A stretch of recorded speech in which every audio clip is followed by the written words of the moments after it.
everyone, Cryptic Homemaker here, and I would like to introduce you to my bearded dragon, Leanore. She is about 8 months old right now, creeping up on 9. We don't know exactly how old she is because we don't have a hatch date, but that's our best guess. We got her June 24th, where she was about a month to a month and a half old tops. That's what we believe based on her size then. And I would just like to tell you about our story with her and the adventure it has been thus far. Getting a bearded dragon was never something I considered doing. In my high school, there used to be one, and I only had limited interaction with him, maybe a couple of minutes. I was nervous around him because he had been in an accident, and it was the first reptile I was really around, so I in no way knew how to act around it. It was early May when Brandon went to a friend's house and they had a bearded dragon, and he sent me these messages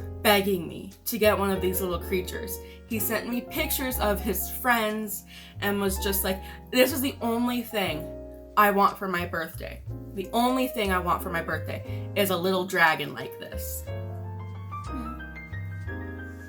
And I knew it was going to be maybe an issue. We still live with my parents, and we were gonna have to figure out spacing. Where were we even gonna put the tank? What were we gonna say to my parents to make it acceptable to bring this little creature into our home? And Brandon was like, oh, it'll be fine. It's just gonna be a little 10-gallon tank.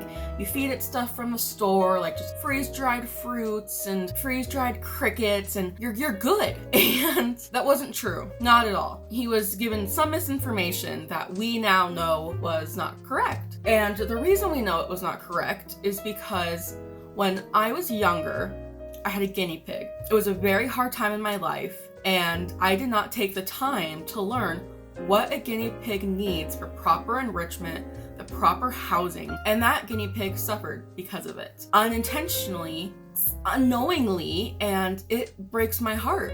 It breaks my heart that I did that to that little creature now. Thinking about it makes me sad. His name was Elric. He was this beautiful, white, red-eyed guinea pig.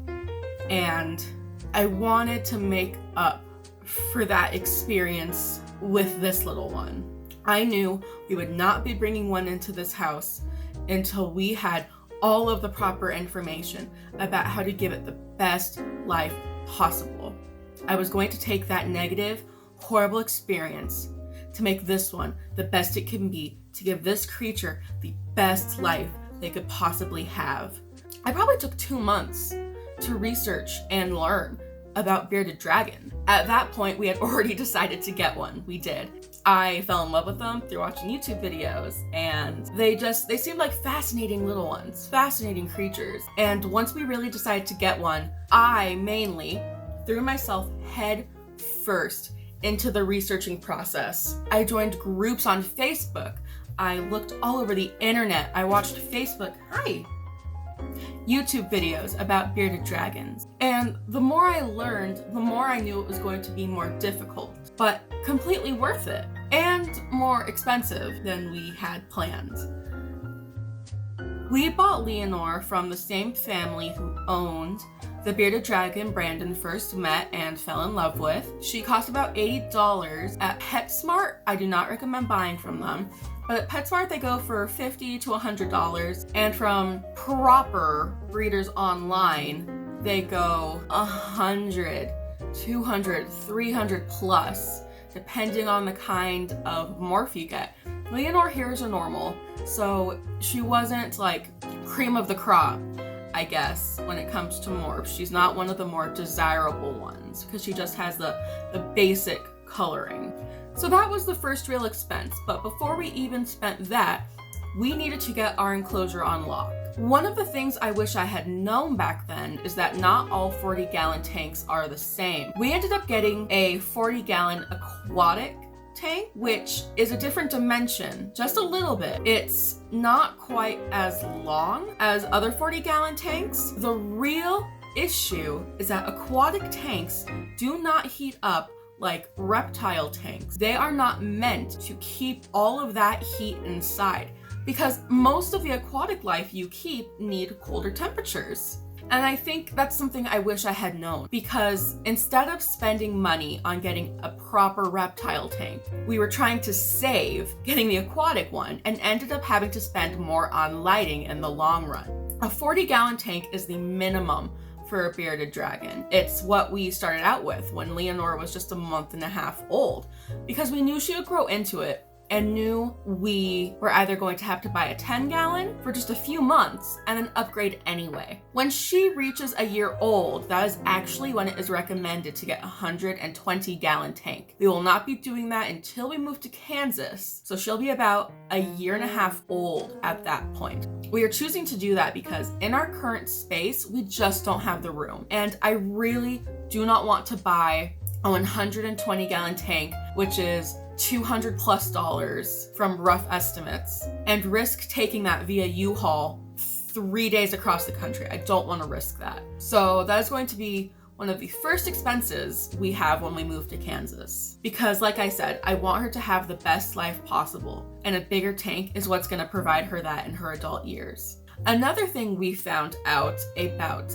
bearded dragons is as juveniles, they eat a lot of bugs. This was actually the main issue with bringing Leanore into our home with my parents. They had lived in hot climates, humid climates. When we lived in Maryland, actually, when I was a child, roaches were a constant issue, cockroaches were. And when we first moved to Montana, we brought some of those with us on accident. There was no way not to. And so my parents were so afraid to bring dubia roaches into our household. They are very different, make that known, but I can understand the risk. Of course I can. We were told online that they cannot reproduce on their own.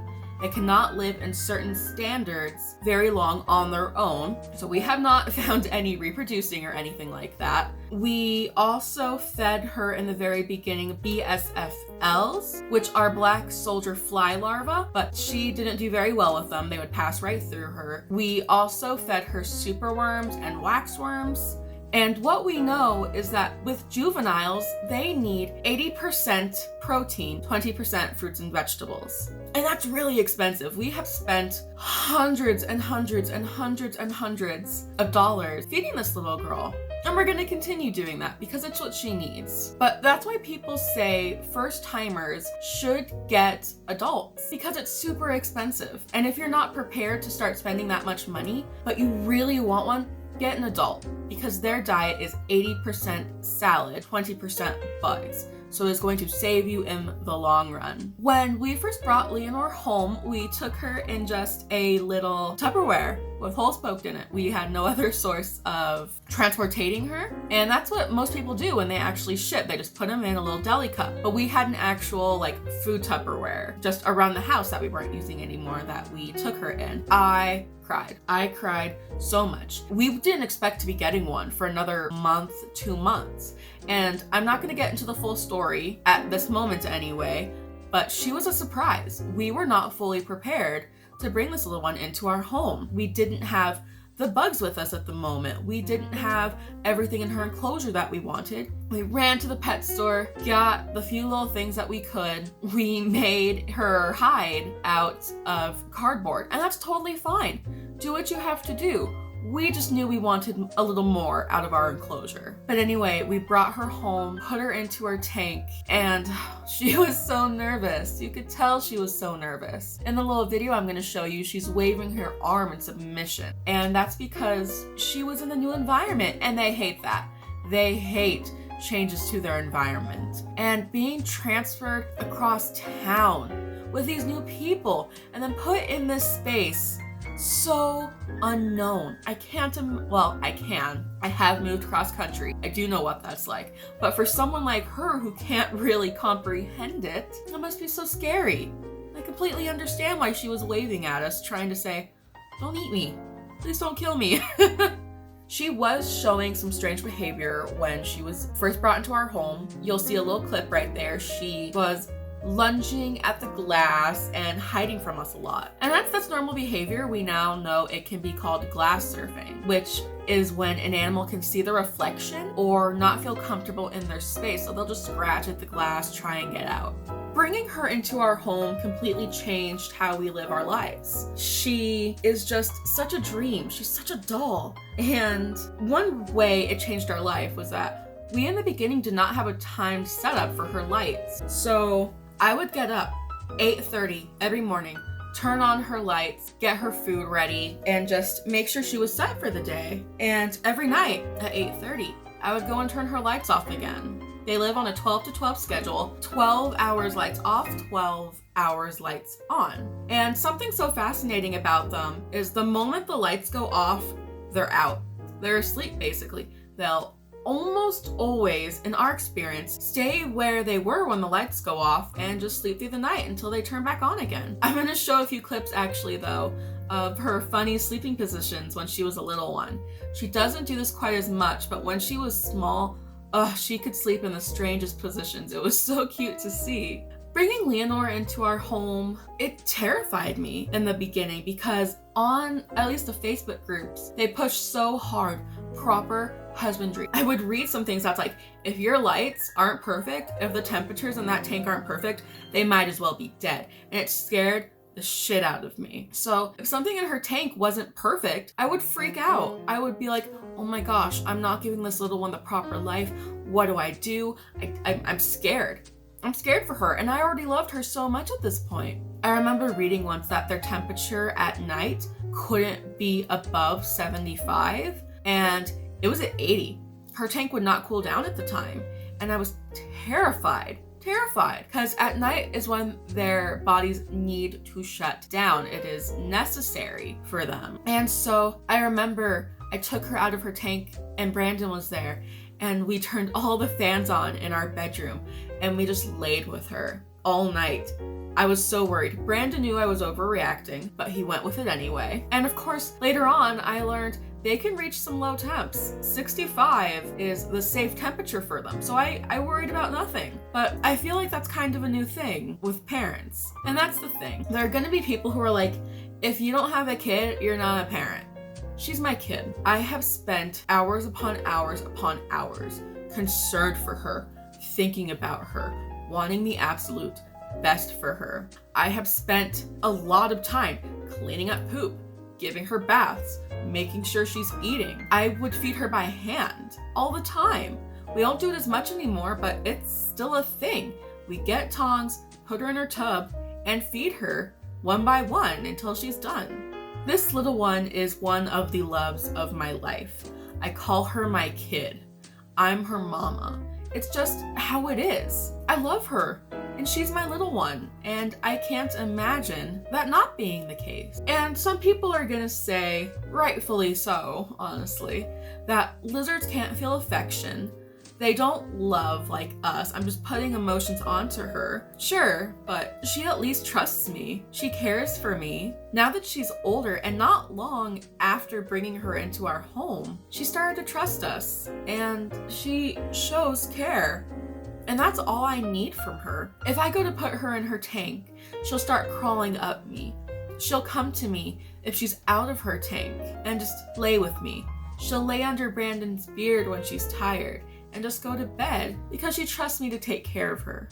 And that might not be love, but at least I feel this affection from her, this trust and care, and just, I'm gonna take it as I want it, honestly, because she is my little one and I love her, and I'm going to think she loves me. Leanore in May is going to be a year old, and hopefully we're gonna have another 10, 14 years with her. She's going to grow into this full adult, and I can't wait to see what she's like full grown. She has about 3 to 4 months left of growing, so not much bigger than this, but I can't wait to just spend my life with this little girl. That's pretty much all I have to say at this moment in regards to our story. There's so much more to it, but I don't want to make this video too long. I'm sure I will do more videos with her, talk more about what we do with her, husbandry, all of that at another point in time. But that's the gist of it, of our little one Leanore. I hope you like this video. Remember to like, comment, and subscribe, and we'll see you next time.